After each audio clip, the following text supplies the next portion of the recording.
శ్రావణ మాసం వచ్చేసింది. మన తెలుగు పంచాంగం చూస్తే బోలెడు సంబరం దాగుంటుంది. పండగలు, వ్రతాలు, ప్రత్యేక రోజులు, వాటి కోసం ఇంటిల్లిపాది చేసే సందడి అంతా ఇంతా కాదు.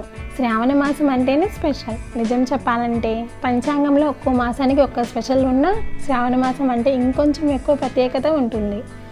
అందరూ చెప్పే మాటల్లో శ్రావణ మాసం ఇది పెళ్ళిళ్ళ సీజన్ అనే మాటే కాదు, హిందూ మతంలో ఆడవాళ్ళకు ఎంతో ముఖ్యమైన మాసం కూడా.